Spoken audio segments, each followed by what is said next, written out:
Hello people, it is good to be back here. This is my first long form video of 2025. So happy new year and I hope you have an amazing 2025.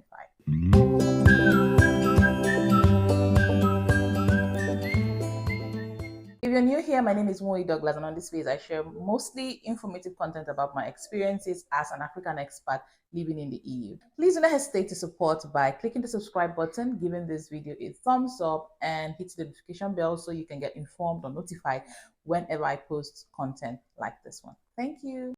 So if you followed my last couple of videos, you'd know I recently moved countries a couple of months ago, and I am definitely still in the settling in phase of this relocation. Well, this move has taken such a toll on my family and I, and I am so glad, super glad that we would not be moving or planned or do not intend to make this kind of move again, at least not anytime soon. Settling into Portugal is a lengthy process that has a lot of to-dos, and frankly, I'm already starting to lose count of what and what not to do or acquire to be, seamlessly integrated into the system. So first things first, buying or renting a suitable home or apartment or accommodation in Portugal. Thankfully, getting an accommodation was part of the visa requirements, and I think I've met a couple of people who, eventually move in and live into the rented apartments that they got prior to moving here. But however, for us, we had to find a different accommodation, and that's because we decided to live in a different city from the one we rented for the visa application. So when we arrived in Portugal, our first order of business was looking for accommodation in the city we wanted to live in, or the city we currently live in, which is Braga. Let me say that despite already moving into the country with our visa and other documentation, finding and renting an apartment was a little bit more difficult or complicated than we had anticipated. Back in Malta, if you found an apartment that you like, all you had to do to hold it down was pay down the deposit, at least as at the time we were there. But here it was a lot more complicated. Most homeowners were asking for documentation that newcomers wouldn't necessarily have, like the IRS, for instance, a guarantor, and sometimes up to 6 months plus rent as a security deposit. It was insane. I mean, we kept on hearing the same thing over and over again anytime we found an apartment that we were interested in. And also, coming from Malta with mostly furnished apartments, the apartments we found here were mostly unfurnished. So, in addition to paying, say, 6 months plus rent, we would also need to fully furnish any apartment that we eventually got.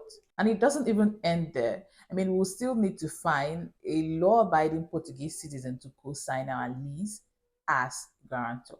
It was really, really crazy. It took our realtor about a month, but we eventually found a beautiful house that we liked with more lenient requirements, and we closed the deal as soon as we could. So the bottom line is renting can be difficult, a bit difficult as a newcomer in Portugal, but I also know that this depends on the region you're renting or the region you decide to settle in. Because I mean, for us, at some point, we even considered expanding our search to a different city, which was presumably, easier to rent in for newcomers. So you should keep that in mind. So we live in Braga. It is located in the northern region of Portugal. It is also the third biggest city aside or after Lisbon and Porto. I said this to say that although I hear a lot of people have been able to get by living in Lisbon and Porto with mainly English language, it is not the same here, as understanding Portuguese is critical for settling in Braga. For instance, my toddler is enrolled in nursery, and at the moment I can only communicate with her primary carer via emails or Google Translate. And trust me, a lot of information gets lost in translation. So bottom line is we're already starting to take learning this new language very seriously because it is a necessity, and especially with the kid in school, I mean, it's a no-brainer. Obviously, we knew we would need to learn the language. I mean, we were looking forward to it, but I think we thought we could put off actively learning for a little bit, so that we could get to settle down and know our environment. But at this moment or at this point, we see that that's not the case, okay? Which is why we're taking it a little bit more seriously, and we're already taking lessons and trying to understand our daughter and carers and our environment the best way we possibly could. So yeah, we're kind of struggling a little bit with the language barrier, but it has been absolutely amazing living here, and we have also met lots of wonderful people.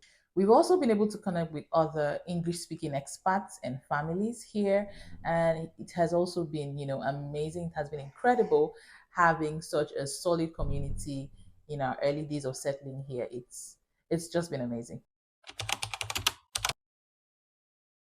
Like I mentioned earlier, using translation apps like Google Translate has been super helpful.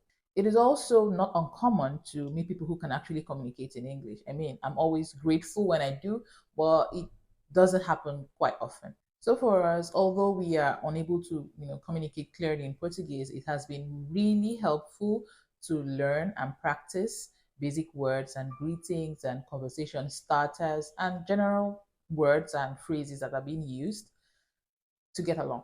I mean, we've even had to double up lately because, like I said, our daughter is already beginning to pick up the language from nursery, and it has become a necessity. Overall, I think this has been an exciting journey so far. I mean, learning a new language, Portuguese, and understanding and learning about the Portuguese culture has been a wholesome experience. So, in the next couple of videos, I'll be sharing details of all we've had to do so far to settle in, especially in terms of documentation. So, if you have any questions about settling in Braga or in Portugal as a whole, please leave them in the comment section, and I would do my best to respond to them, and if possible, give detailed answers in my next couple of videos. That's all for today. Until I come your way in my next video, do have an amazing day. Bye bye.